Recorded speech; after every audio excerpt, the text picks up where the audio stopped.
আপু এই শাড়িটা কইতে নিছেন, নিজে বানাইছেন? হ্যাঁ নিজেই বানাইছি, না বানাই জামুকে মার্কেটে যা পছন্দ হয় হ্যাঁ দামে মিলে না, যা দামে মিলে হ্যাঁ আমার পছন্দ হয় না। হ্যাঁ দেওয়া বড় কথা হয়েছে মাথা যেহেতু চমলক্ষ আইডিয়া আছে, তাই আইডিয়া গুলো কি হালাই দিব? আর হস্তার মধ্যে যদি বানাই নিয়ে যায় তাহলে হাজার হাজার টাকা দিয়ে কিনতে কি লেগে যাবো। আমার ভিডিও গুলো বরাবর লাগে এইসব মানুষের লেগে যাগো শখ আছে কিন্তু সাধ্য নাই, কারণ এখন পর্যন্ত যতগুলো শাড়ি আমি বানাইছি কোনো শাড়ি কিন্তু 1000 টাকার বেশি উপরে দাম হয় নাই। পারফেক্ট ফ্যাশন তো সেটারই কয়, যেটা অ্যাফোর্ড করার মতো মোটামুটি সবারই ক্ষমতা থাকবে। তো প্রথমেই চাইলেছি কাপড় কিনতে, কি কাপড় কিনছি কয় গজ কিনছি সেগুলো অনেক পরে আপনাকে ভিডিও শেষে করে দেবো অনেক। আর এই শাড়িটা বানানোর উদ্দেশ্য ছিল আমার ছোট বোনের যেহেতু বিয়ে, সেইখানে আমার যাইতে হইবে চমলক্ষ স্টাইল ভাবে হেল লেগে। তো কাপড় কিনে আজকে শাড়ি বানাইতে কি কি লাগবে এই আপনাকে দেখাই। আজকে শাড়ি বানাইতে কিছুই লাগবে না আর সময়ও লাগবে না। আপনারা তো সবচেয়ে আগে আগে ডরান যে আপু সময় লাগবে কেমনে করবো।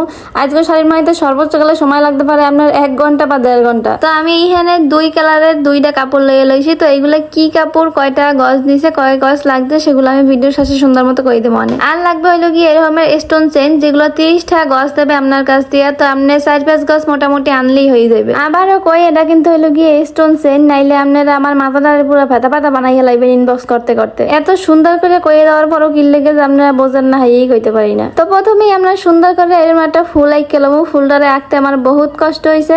তারপর ফুলটারে আঁকে যে কয়টা ফুল আপনার লাগবে, মানে শাড়ির উপর যে কয়টা ফুল আমি লাগামো ওই কয়টা পার্টে কাপড়টারে ভাঁজ করবেন।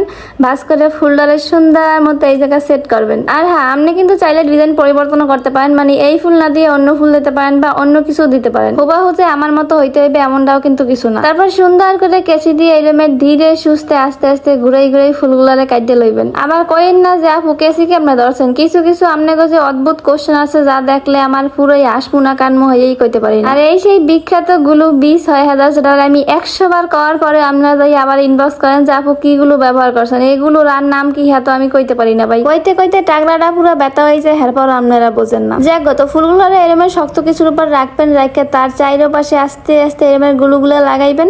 গুলো লাগাই তারপর যে স্টোনের চেন গুলো আছে সেগুলো জাস্ট ঘুরাই ঘুরাই লাগাইয়ে চাপ দিলেই পুরো শক্ত ভাবে লাগিয়ে যাবে। আমি প্রত্যেকটা ফুল সুন্দর মতো বানাই লইছি। এই যে দেখেন ফুলগুলো বানানোর পরে এরমের লুক হয়েছে, কি সুন্দর লাগতেছে। এইদিকে ফুলগুলো লাগানোর সময় ক্যামেরা ওপেন করতেই ভুলে গেছিলাম, এটা লাগান না কিন্তু কোনো কঠিন না। আপনি চাইলে গাম দিয়ে লাগাইতে পারেন আবার সেলাই করে লাগাইতে পারেন। তো আমি কিন্তু গাম দিয়ে লাগাইছি, গাম দিয়ে লাগাইলে ছুটে না, যেহেতু অর্গানজা কাপড়ের উপর বয়েন না গামগুলো খুব ভালোভাবেই লাগিয়ে থাকে। আর হ্যাঁ আমি যে 5-6 মিনিট পর্যন্ত পুরো বগর করতে করতে গলাটা ব্যথা হয়ে হেলাই আপনাকে বোঝানোর লেগেছে। আপনারা একলা একলা দেখেন না, ভিডিও শেয়ার করে তারপর দেখেন। আর ভিডিও শেয়ার করে টাইমলাইন রেখে দেবেন নিজের, কারণ কখন বিপদে পড়েন কওয়া জানা। ঠুস করে আপনার দ্বারা কিনার টাকা নাই কিন্তু আপনার ভালো একটা অনুষ্ঠানে যাওয়া লাগবে, তখন কেমনে পার্টি শাড়ি বানাইবেন? উপায় তো একটাই, তানিশা পুতা আছে, তখন ভিডিওটা দেখবেন আর ঠুস করে বানাই হেলাইবেন। ঘটনা তো আরেকটা ঘটে গেছে। ঘটনা ঘটার আগে আপনাকে দেখাই আমার ভাই সুইর মধ্যে দিয়ে কেমনে পুঁতিগুলো সহজে ঢুকামু হেয়ার ব্যবস্থা করছে, কিন্তু যে ব্যবস্থা কোনো কামেই লাগে নাই। ঘটনাটা কি হয় এমনি কই, এই যে শাড়ির যে পায়েরগুলো আছে যেগুলো আমি সুন্দর করে এরকম রাউন্ড রাউন্ড করিয়া পুঁতি দিয়ে যে মালাগুলো গাছছিলাম সেই মালাগুলোরে বমও করিয়া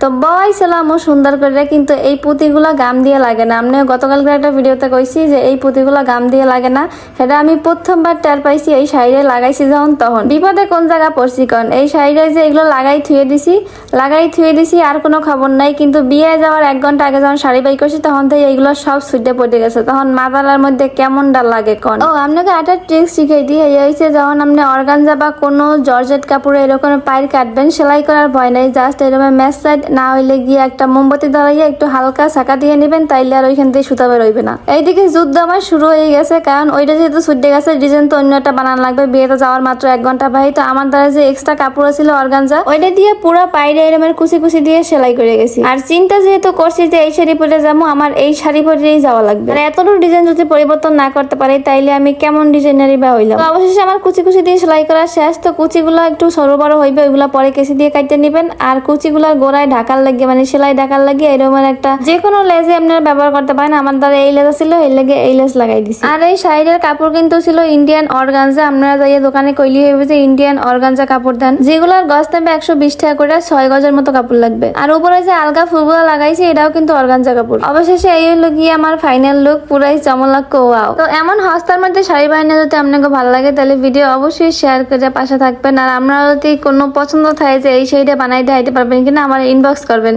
তো আজকে তো সবাই টাটা বাই বাই, আল্লাহ হাফেজ। আর ভিডিও এইখানেই শেষ।